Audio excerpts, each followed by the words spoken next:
ठीक है, तो यहाँ से कंटिन्यू करते हैं। तो इसको सॉल्व करके देखना आराम से, नहीं होगा तो फिर अगले क्लास में पूछो, या आज अगर टाइम बचता है तो आज डिस्कस करते हैं, जो कंप्लीट करते हैं अभी। तो ये कह रहा है कि वी आर के में है, वी ट्रांसपोज वी 0 है, लेकिन यहाँ एक रिजल्ट आता है कि वी ट्रांसपोज का रैंक आई थिंक 1 आएगा, ठीक है ना। ये जो वी ट्रांसपोज है, वी ट्रांसपोज वी तो यहाँ से कांस्टेंट आ जाएगी ना, वी क्या है k क्रॉस 1 की है, तो 1 क्रॉस k क्रॉस 1, तो V transpose V is a number, ठीक है। तो यहाँ जो आपका वी ट्रांसपोज वी है वो एक नंबर होगा, और ये वी ट्रांसपोज निकालोगे ना तो इसका जो रैंक होगा ये 1 होगा। अच्छा हम लोग ये जानते हैं ना, मैट्रिक्स में होता है ना ए ट्रांसपोज, अच्छा अभी देखा था एक शुरू में जो क्वेश्चन हुआ था, अच्छा यूवी ट्रांसपोज वाला जो था, तो उसमें क्या आया था, यूवी ट्रांसपोज में क्या मिला था, उसका रैंक कितना आया था यूवी ट्रांसपोज का, जो पहला क्वेश्चन आज का जो हम सॉल्व कर रहे थे, रैंक 1 आया था ना। हाँ वी ट्रांसपोज की भी रैंक 1 आएगी, तुम वी कुछ भी ले लो एक्स वाई जेड के, और वी ट्रांसपोज निकाल के देखो उसकी रैंक 1 आएगी, तो मैं ट्राई करके देख लो पहले। तो वी ट्रांसपोज की रैंक 1 आएगी, और ये तो नंबर है तो मान लो कुछ हो जाएगा, तो आई माइनस दिस, तो इसकी रैंक कितनी आएगी पी की। तो पूछा क्या है इन्होंने, then which of the following statement is are true, P inverse I minus P होगी, पी इनवर्स पी होगी 1 माइनस 1 आइगन वैल्यू है पी का, या I plus P into V बराबर वी आएगी। तो एक आसान सा एग्जांपल, ये आसान सा तरीका एंट्रेंस में करने का ये है कि जैसे इसमें कहा ना कि v क्या है, r की पावर k है, मतलब r के मतलब k डायमेंशनल वेक्टर है ये, एक मिनट से, k डायमेंशनल वेक्टर है। तो ये आपका k डायमेंशनल वेक्टर है, तो k को 2 ले लो चलो, तो v एक कॉलम वेक्टर 1 2 टाइप का ले लो, और उससे एक्सप्रेशनली p निकाल लो, फिर चेक कर लो क्या ट्रू है, उससे आ जाएगा।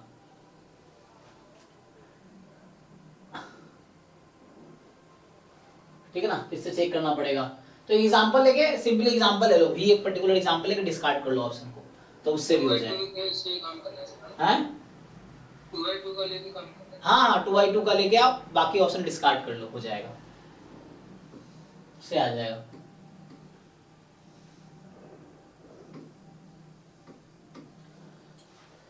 सर v ट्रांसपोज तो एक मैट्रिक्स होगी, और v ट्रांसपोज v एक मैट्रिक्स होगी, तो मैट्रिक्स अपॉन मैट्रिक्स ऐसे करेंगे सर? नहीं मैट्रिक्स नहीं होगी, वो नंबर होगा। जब 1 क्रॉस 1 की मैट्रिक्स आती है तो उसको एज ए नंबर कंसीडर करते हैं हम लोग, ठीक है। तो 1 क्रॉस 1 की मैट्रिक्स जो है वो एक नंबर है, तो ये जो v ट्रांसपोज v है वो 1 क्रॉस 1 की मैट्रिक्स बनेगी, दैट इज अ नंबर, ठीक है। स्केलर बोलते हैं उसको हम लोग, तो स्केलर होगी वो, ठीक। तो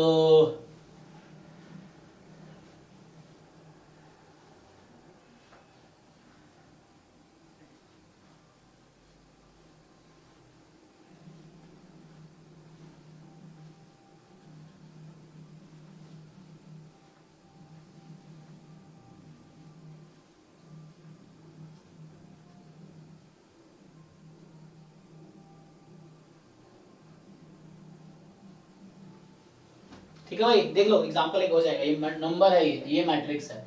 जैसे अगर v आप लोग कॉलम में 1, 2 1 2 ले लो, तो ये v ट्रांसपोज 2 क्रॉस 2 की मैट्रिक्स है, और ये v ट्रांसपोज ये नंबर है, v ट्रांसपोज भी एक नंबर है, ठीक है ना, उससे आ जाएगा। ये रिजल्ट भी है कि वो प्रोजेक्शन मैट्रिक्स उसके आइगन वैल्यू 0 और 1 होती है। हाँ, तो ये कुछ प्रोजेक्शन ही तो है।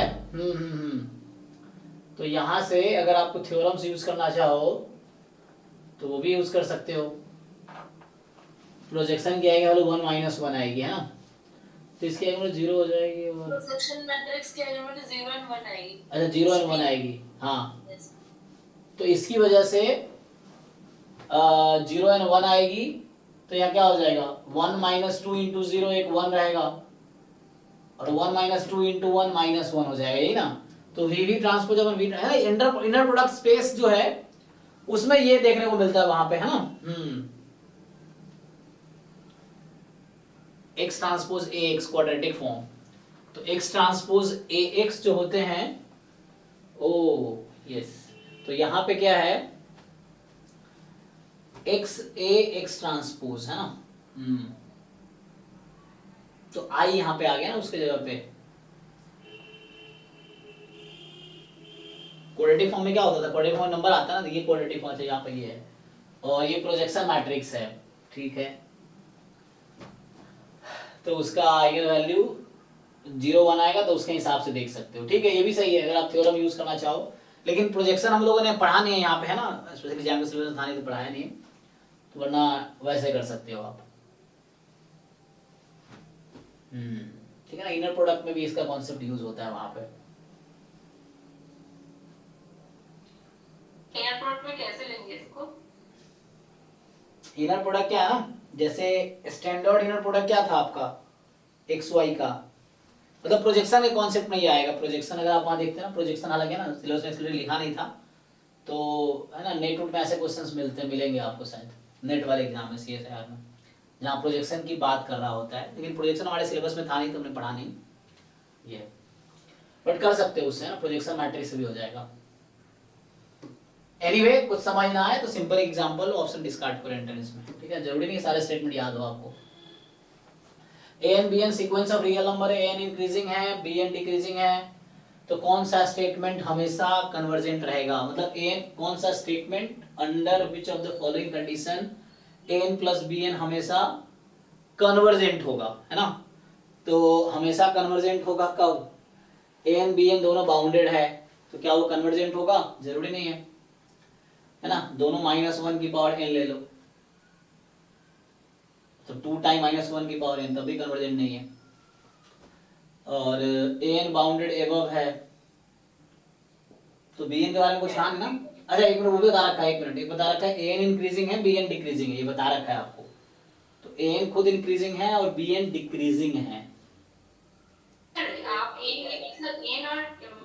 n और माइनस n लेने से सर हो रहा है, तो n और माइनस n लेंगे तो n माइनस bn हो जाएगा, उस हिसाब से n प्लस bn भी हो जाएगा, और इंक्रीजिंग है लेकिन सर वो 0 पे कन्वर्ज कर रहा है और वो सर ऑप्शन सी हो जाएगा मोनोटोन कन्वर्जेंस थ्योरम से। हाँ अच्छा, मोनोटोन कन्वर्जेंस थ्योरम लगाएंगे कि monotonically increasing sequence convergence to, तो कन्वर्जेंट बता रखा है a, हाँ सम कन्वर्जेंट है ना, तो सम कन्वर्जेंट है हमेशा, सम is always convergent under which of the following, अच्छा किस कंडीशन में, तो अगर an बाउंडेड एबव है तो an की लिमिट एग्जिस्ट करेगी, bn बाउंडेड बिलो है और bn क्या था डिक्रीजिंग था और बाउंडेड बिलो भी है, तो मोनोटोन कन्वर्जेंस थ्योरम कहता है काउंट कन्वर्जेंट है, और an bn दोनों कन्वर्जेंट है तो सम तो कन्वर्जेंट होगा ही, then implies sum is convergent.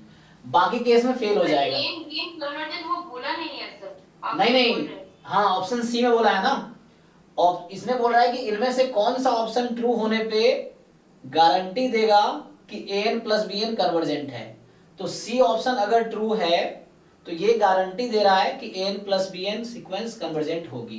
क्यों, क्योंकि ये लाइन चूंकि मुझे पहले बता रखा है कि an इंक्रीजिंग है और bn डिक्रीजिंग है, तो मोनोटोन कन्वर्जेंस सीक्वेंस क्या कहती है कि ना मोनोटोनिकली इंक्रीजिंग है और जिसका अपर बाउंड एग्जिस्ट करता है that will always be convergent, and upper bound क्या होगा जो क्या बोलते हैं उसे, लोएस्ट अपर बाउंड जो होता है वहां पे कन्वर्ज करती है, हाँ सुप्रीम वैल्यू पे कन्वर्ज करती है, तो जो लोएस्ट अपर बाउंड है उस पे कन्वर्ज करेगी। कोई सीक्वेंस डिक्रीजिंग है और बाउंडेड बिलो है तो जो ग्रेटेस्ट लोअर बाउंड, इसको इन्फीमम बोलते हैं, तो इन्फीमम वैल्यू पे वो कन्वर्ज करेगी। सर लेकिन हम n और माइनस n लेने से तो ये नहीं हो रहा ना, तो n माइनस n इस पे फिट बैठ रहा है सी ऑप्शन पे, लेकिन डी ऑप्शन में तो फिट बैठ रहा है। हाँ तो उससे क्या हो रहा है, तो डी ऑप्शन पे फिट बैठ रहा है तो क्या an इंफिनिटी पे जा रही है और bn माइनस इनफिनिटी जा रही है, तो क्या ये गारंटी दे रहा है कि अगर मतलब कोई दूसरा सीक्वेंस लेंगे तभी ये फिट होगा, बताइए आप। क्वेश्चन क्या है, क्वेश्चन पूछा क्या आपसे, देखो पहले तो ये समझो पूछ क्या रहा है, व्हिच इम्प्लाई व्हिच, आपको कई बार बच्चा ना गलत समझता है, अब पता ना इफ देन अलग स्टेटमेंट है, देन इफ अलग स्टेटमेंट है, इफ एंड ओनली इफ अलग है, तीनों तीन अलग अलग मीनिंग होगी। तो यहाँ क्या पूछ रहा है आपसे, दिस इंप्लाइज ऑप्शन और ऑप्शन इंप्लाइज दिस, क्वेश्चन ढंग से पढ़ के बताओ कि ये स्टेटमेंट जो है this statement implies the option, ऐसा पूछ रहा है, या ऑप्शन इंप्लाइज दिस, क्वेश्चन पढ़ के देखो पहले आप। तो स्टेटमेंट तो ऑप्शन इंप्लाई कर रहा है, यहाँ कह रहा है under which of the conditions this will be true, मतलब इनमें से कौन सा ट्रू होगा then this will be true. बाकी क्वेश्चन में ऐसा पूछा जाता है कि if this happen then what, जैसे यहाँ पे है।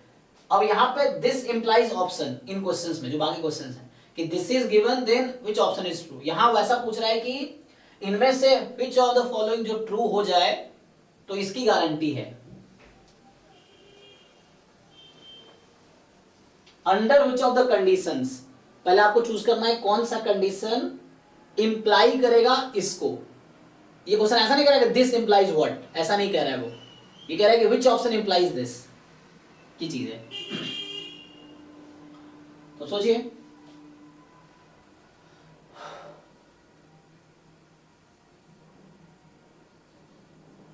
अच्छा ये सिंगल करेक्ट है, मल्टीपल करेक्ट है? हाँ सी होगा तो ये मल्टीपल करेक्ट है ना, मल्टीपल करेक्ट है, सिंगल 32 नंबर है तो मल्टीपल करेक्ट है। तो अगर A and B N bounded है तो बाउंडेड का क्या मतलब, तो ए भी ट्रू होगा, ए ऑप्शन भी ट्रू है, सी भी ट्रू है। Yes sir. हाँ। लेकिन एक ही तो which of the नहीं नहीं, ये एक्चुअली सिंगल करेक्ट है क्या, एकदम मल्टीपल करेक्ट होना हाँ चाहिए। तो सिंगल करेक्ट है which of the multiple select 32 number है ये, है ना। 30 से 40 जाए में 31 to 40 मल्टीपल सेलेक्ट होता है, क्योंकि ए भी ट्रू है। अगर बाउंडेड होने का क्या मतलब है, bounded below and above both, तो दोनों हैं तो ये भी इंप्लाई करेगा। तो ऑलरेडी मोनोटोनिक तो था ही, बाउंडेड है, मोनोटोनिक है बाउंडेड, दोनों कन्वर्जेंट, तो ये ए भी ट्रू है, सी भी ट्रू है। ए एन की बस ये बात कर रहा है, सेम ही है ना, दोनों स्टेटमेंट सेम है क्योंकि इंक्रीजिंग और डिक्रीजिंग के हिसाब से। हाँ। तो अब बी ए एन कह रहा है कि बाउंडेड एबव है, ए एन बाउंडेड एबव है, बी एन के बारे में कुछ कहा ही नहीं, तो इसलिए बी गलत है। बी गलत क्यों ऑप्शन, क्योंकि सिर्फ ए एन की बात कर रहा है, बी एन की बात तो नहीं कर रहा। और लास्ट कह रहा है कि ए अगर इंफिनिटी पे जा रही है और बी एन माइनस तभी ट्रू होगी। अगर ऐसा नहीं भी हो रहा है तभी स्टेटमेंट ट्रू हो सकता है। एग्जांपल अगर कांस्टेंट सीक्वेंस ले लो कि ए एन एक कांस्टेंट सीक्वेंस है, बी एन भी कांस्टेंट सीक्वेंस है, तो सम कांस्टेंट होगा, तो ये ऑप्शन तो गलत। तो ये जरूरी नहीं है कि ये होगा तभी ऐसा होगा, है ना,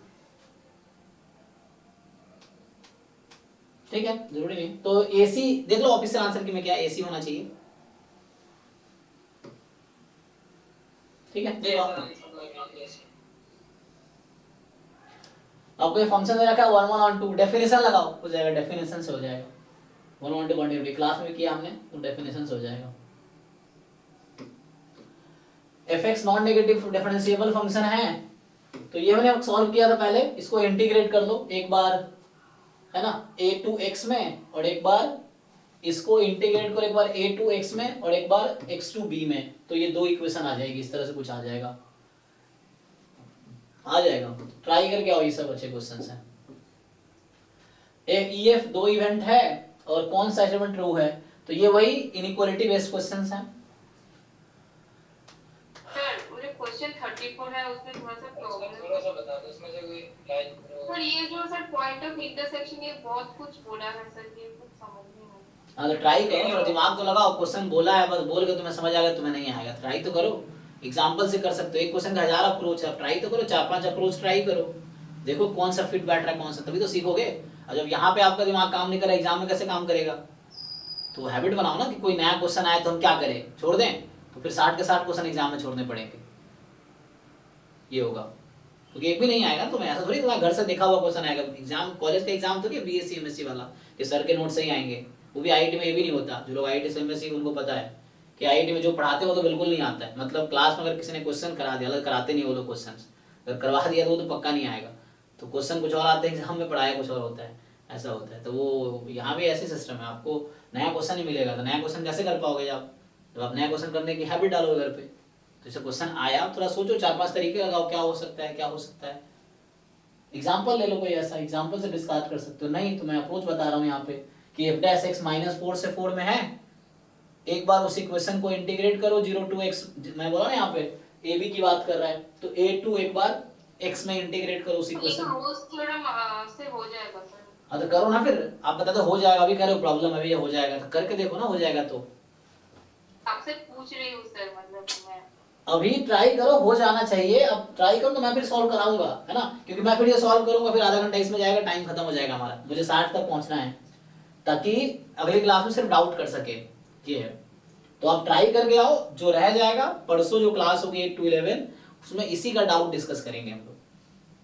अब आराम से ट्राई करो, नहीं तो क्वेश्चन मार्क करके रखो, नेक्स्ट क्लास में मैं सॉल्व करूंगा डिटेल में, एक एक क्वेश्चन डिटेल में सॉल्व करूंगा परसों। ये अभी आप ट्राई करके आओ, अभी हम देख लें कैसे सॉल्व कर सकते हैं। हिंट दिया ना मैंने, इसको ओपन करो, एक बार इंटीग्रेट करो इसको पूरी इक्वेशन को, a to x एक बार इंटीग्रेट करो, x to b, दो इक्वेशन बनेगी, उससे देखना आप आ जाएगा। ये भी इनक्वालिटी बेस्ड क्वेश्चन है, ट्राई करके देखो, थोड़ा ओपन करो, हाथ पैर चलाओ, घर पे जो क्वेश्चन आए तो कुछ करके देखो क्या कर सकते हैं, क्या क्या कर सकते हैं, इस तरह सोचो कि क्या क्या पॉसिबिलिटीज हैं, फिर कोई एक स्ट्राइक करेगा, है ना। और यही हैबिट एग्जाम में भी नया क्वेश्चन आएगा, आपको सोचना पड़ेगा क्या क्या कर सकते हैं इसमें, तो जो जो दो चार तरीका लगाओगे किस तरीके से फिट बैठ जाएगा, हो गया। ये है, ऐसा कुछ नहीं होगा जो क्वेश्चन देखा वही आएगा, तो जरूरी थोड़ी है। सीडीएफ दे रखा है, how to find probability using CDF हमने पढ़ा हुआ है, how to find EX using CDF पढ़ा हुआ है। ये देख लो ग्राफ बना के, अगर ये मिक्स होगा तो ऐसा रहेगा, तो अभी ट्राई करो। ये हमारे पास है अनबायस्ड एस्टिमेटर, मीन निकाल के देख लो, है ना, किसका मीन थीटा के इक्वल आएगा। यहाँ पे can not attain the value of a variance of delta at theta बराबर 1। तो x1 डेल्टा जो है एस्टिमेटर है, डेल्टा क्या है, एस्टिमेटर है, जो डेल्टा क्या है, अनबायस्ड एस्टिमेटर है, डेल्टा क्या है, एक अनबायस्ड एस्टिमेटर है। और कह रहा है which of the following can not be attained as a value of the variance of delta theta.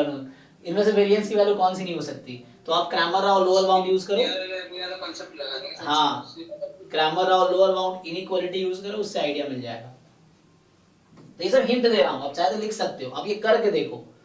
ये है ऐसे किया था सर, हो गया था सीआरएल एबीसी का। हाँ, फिर ये समेशन एक्स आई यहाँ पे कंप्लीट सफिशिएंट है, और पूछ रहा है कौन सा सफिशिएंट है बट नॉट कंप्लीट है। तो अब यहाँ पे चूंकि एक ही पैरामीटर है, एक ही पैरामीटर है ना, और ये इज आर है, तो ये सफिशिएंट तो हो जाएगा, कंप्लीट नहीं होगा, ये भी कंप्लीट नहीं हो सकता, दोनों सीडी है ना, क्योंकि ये डायमेंशन 2 हो गया ना इसका, तो डायमेंशन 2 हो गया तो कंप्लीट तो होगा ही नहीं, डायमेंशन यहाँ एक ही पैरामीटर है। x बार कंप्लीट सफिशिएंट है, और x square plus 3 over this domain is a 1-1 function, तो ये 1-1 फंक्शन है इसका। B option is a 1-1 function of this, why, because support is positive, support positive है तो सपोर्ट में हमें देखना है, तो इसीलिए दोनों ऑप्शन ट्रू होगा, मतलब दोनों ऑप्शन कंप्लीट एंड सफिशिएंट दोनों होगा। ये कंप्लीट है बट सफिशिएंट है बट कंप्लीट नहीं होगा सीडी। सर ऑप्शन डी में मुझे डाउट था, लाइक x बार तो सफिशिएंट है, हाँ, x1, x बार है, x1 एक्स्ट्रा नहीं है, लाइक जैसे कि सी में तो सैंपल को अलग अलग करके लिखा है, वो समझ में आ रहा है, लेकिन डी में तो x बार है और x1 अलग से आ रहा है। तो यहाँ से जब आप करोगे ना, जब आप लॉग इसको एक्सपोनेंशियल फैमिली में फिट करोगे तो क्या बनेगा ये, sir x bar theta by theta से आएगा, इसीलिए वो कंप्लीट होगा, मतलब उसको लिख सकते हैं। तो यहाँ से क्या होगा, log x minus 2 log theta summation e। अच्छा, आपको पहले सफिशिएंट ही तो दिखाना है, कंप्लीट नहीं दिखाना मुझे, सफिशिएंसी वो लगाते हैं, फैक्टराइजेशन थ्योरम। तो फैक्टराइजेशन थ्योरम में लाइक्लीहुड फंक्शन क्या बनेगी इसका, प्रोडक्ट ऑफ एक्साइज थीटा की पावर 2n e की power minus summation xi upon theta, मतलब x बार बना देते हैं।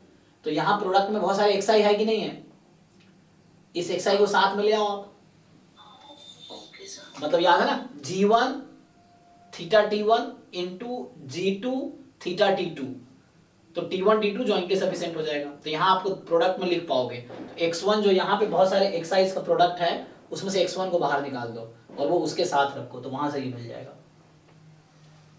मतलब hx में हम x1 को नहीं ले जाएंगे, hx में मेरा x2 से xn का प्रोडक्ट है, वो हम पे डिपेंड करता है hx में से Yes. x transfer. हाँ, जरूरत के हिसाब से कि मैं ऑप्शंस में क्या क्या रिक्वायरमेंट है उसके हिसाब से हम फिट करेंगे उसको। तो यहाँ पे g1 theta t1 into g2 theta t2, तो g1 हमारा वो आ जाएगा, है ना, उसको एक साथ कर लेंगे, उसको एक साथ लिखेंगे, तो वो x1 और वो साथ में, या जस्ट तो सर इसको जॉइंटली सफिशिएंट बोलेंगे ना। हाँ, मतलब g t1 t2 थीटा बोल दो, g function t1 t2 theta, उससे आ जाएगा। तो यहाँ से 40 जो है हमारे पास कि x1 x2 x3 x4 random sample है नॉर्मल थीटा 1 से, और एच नॉट है थीटा बराबर 1 tested against h1 theta less than 1। अब आपको पूछ रहा है कि for what observed value summation xi you uniformly most powerful test predictor, ठीक है ना, सिंपल डेफिनेशन बेस्ड करना। क्या होगा ऐसे, नॉर्मल है ना, तो इसका क्रिटिकल रीजन क्या होता है, कोई बताओ इसका क्रिटिकल रीजन देख के। x बार लेस देन k होगा इसका। हाँ x बार लेस देन के उससे कर लो, समेशन xi लेस देन के, वो एन उधर चला जाएगा तब भी वही है। अब वो देख लो k कहाँ से आएगा, कि वो अल्फा यूज करके आ जाएगा ना k वहां से, तो k आ जाएगा, उसमें देख लेंगे कौन सा सुटेबल नहीं है, कौन सा फिट नहीं बैठ रहा है। चलो यहाँ देखो, तो x यूनिफॉर्म 0 1 है, तो -2 log x का डिस्ट्रीब्यूशन क्या है, नहीं नहीं का स्क्वायर 2 ना, हाँ का स्क्वायर 2, हाँ यस यस यस थ्योरम है ये कि x यूनिफॉर्म 0 1 है तो -2 log x का स्क्वायर 2 मतलब एक्सपोनेंशियल विद मीन 2, तो आंसर इसका 2 आ गया, है ना। देखो इस थ्योरम को क्वेश्चन बना दिया, थ्योरम है ना, कोई बच्चा प्रूव भी कर सकता है, इसको थ्योरम याद नहीं है, जिसको याद है तो एक लाइन का क्वेश्चन है। y log x बेस 10 है और उसका डिस्ट्रीब्यूशन नॉर्मल 0 है ना, तो यहाँ पे y का डिस्ट्रीब्यूशन नॉर्मल 0 से है ना, तो x को बोलते हैं x is log normal distribution, जो कल आ रहा था x इज लॉग नॉर्मल, कोई दिक्कत नहीं, हो जाएगा। mgf दे रखा है ना y का, mu t plus half sigma square t square, तो म्यू आ गया 5 सिग्मा स्क्वायर 4 हो गया ना, तो यहाँ से लगा लो, स्टैंडर्ड नॉर्मल बना लो या उससे करके देख लो क्या होगा, है ना, दोनों तरफ लॉग लगाओ पहले, तो लॉग लगा के y बन जाएगा और y से फिर स्टैंडर्ड नॉर्मल बना लो, यहां से मीन वेरिएंस दिख जाएगा। 5 रैंडम वेरिएबल है, u और v दे रखा है, पूछ रहा है u मोर देन v, ठीक है, यहाँ भी वैसे ही सिंपलीफाई, स्टैंडर्ड नॉर्मल से हो जाएगा। हाँ वही बना लो उसको, कोई दिक्कत नहीं। ये आपको जॉइंट पीएमएफ दिया, जॉइंट पीएमएफ कंडीशनल प्रॉपर्टी है, इंटरसेक्शन लेके कंडीशनल प्रॉपर्टी लगा लो। ये आपको जॉइंट पीडीएफ दिया, कोवेरिएंस पूछ रहा है, कोई दिक्कत नहीं है, ई ऑफ वो भी कर सकते हो आप चाहो तो, ठीक है, कोई दिक्कत नहीं, वो ओपन कर दो, एक्सप्लिसिटली ओपन कर लो। कोवेरिएंस क्या होता है, E of X Y minus E X D Y, उससे कर लो। मतलब एक क्वेश्चन के कई सारे तरीके हो सकते हो, तुम वो लगाओ जो तुम्हें समझ आ रहा है, अब वही ठीक है, वही एग्जाम में तुम्हारे दिमाग में आएगा। सर इस वाले में मैंने किया था, बट ये k की वैल्यू इसमें इक्वल रखा था, इसमें जो डिवाइड करने के बाद पता है। तो यहाँ पे क्या है कि ये तुम्हारे पास x1 x2 x3 y में 4 है, x में 3 है, और x बार ये है, y बार ये है, k root 15/7 times this is has TV distribution, है ना, तो v उसका डिग्री ऑफ फ्रीडम है ना, v क्या है, डिग्री ऑफ फ्रीडम है, तो degree of freedom minus k, और k क्या है, तो k यहाँ पे ये नंबर है, तो फिट करो इसको कि बनो t कब बनेगा, t कब बनेगा, जब normal upon chi square, normal 0 1 upon chi square n upon n बनाना पड़ेगा इसको मुझे,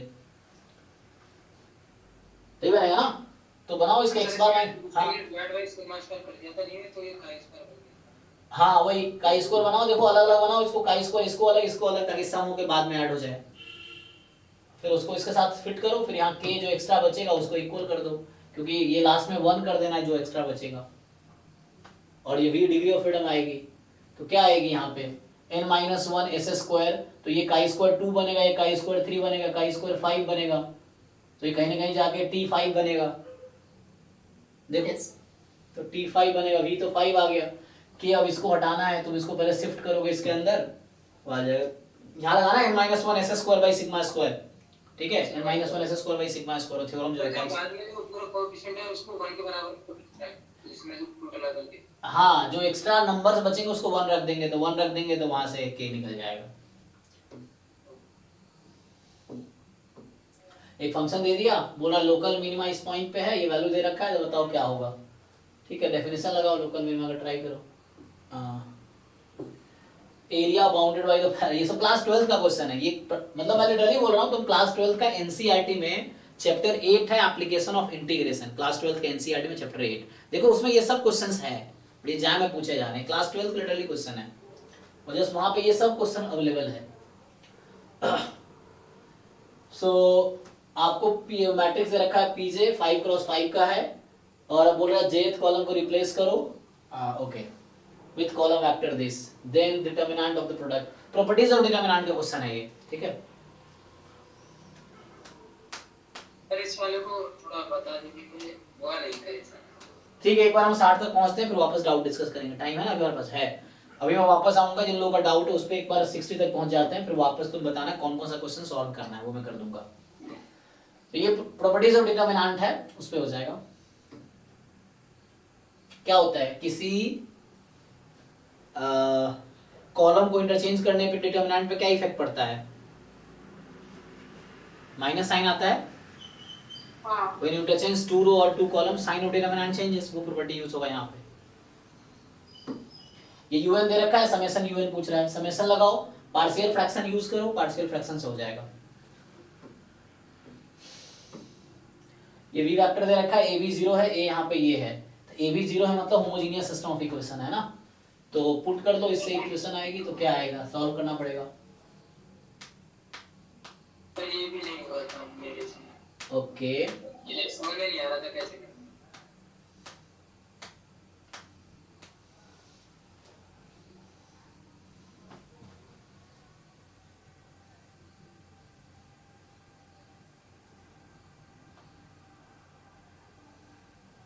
तो सिस्टम ऑफ इक्वेशन, तीन इक्वेशन तीन वेरिएबल है। सॉल्यूशन जो आएगा इसका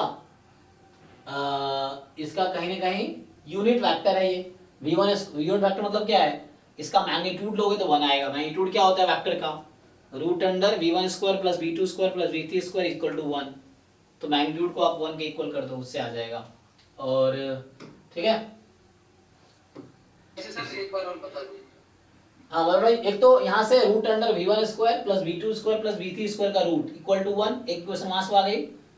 और a b बराबर 0 है, तो यहाँ से तीन इक्वेशन आएगी, और इसको यहाँ से इक्वेशन सॉल्व करना पड़ेगा कि क्या आएगा। सॉल्व करता हूँ, लोग देखते हैं।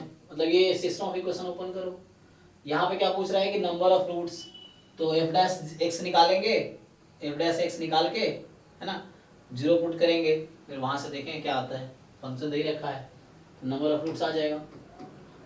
इसमें क्या है, y दे रखा है, tangent is drawn on the curve this at the point this which meet the x axis at q। तो इस कर्व पे tangent ड्रॉ किया, किस पॉइंट पे, इस पॉइंट पे जो x एक्सिस को मिल रही है q पे। अब length of the close curve OQPO बताना है। लेंथ ऑफ कर्व का फॉर्मूला है, तो ग्राफ बना के देख सकते हो या फॉर्मूले से आ जाएगा। लेंथ ऑफ कर्व निकालना है, या वो फॉर्मूला जो था ना उससे भी आ जाएगा। मैं देखता हूँ इसको। यहाँ पे वॉल्यूम ऑफ द रीजन, तो ये देख लो, यहाँ z की लिमिट आ जाएगी, यहाँ 0 से स्टार्ट है, और ये 3 - x - y, और फिर उसका प्रोजेक्शन ले लो, तो ये प्रोजेक्शन आ जाएगा। यहाँ z को 0 पुट कर दो, तो x + y ≤ 3, क्योंकि z है ना, इंटरसेक्शन इन दोनों का लेंगे, तो z बराबर 0 रखेंगे, x + y < 3, और ये रीजन है, इस पे हो जाएगा। तो x y की लिमिट तो यहाँ से आ जाएगी, और उससे आ जाएगा। कॉन्टिन्यूअस रैंडम वेरिएबल प्रोबेबिलिटी तो पता ही आप लोगों को, पीडीएफ दे रखा है, तो 1 से 5 में इसका इंटीग्रेशन करना है। ठीक है, ये मिनिमम है first order statistics. E Y mu Y है, वाई क्या है, वेरिएंस वाई है, एक्स वाई इज दिस, ये वाई फर्स्ट ऑर्डर स्टैटिस्टिक्स ना।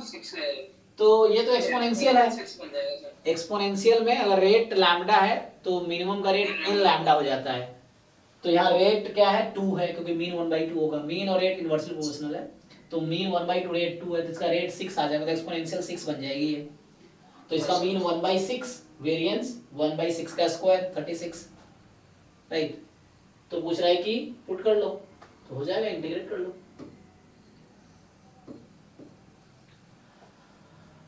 ये क्या है, ज्वाइंट पीडीएफ है।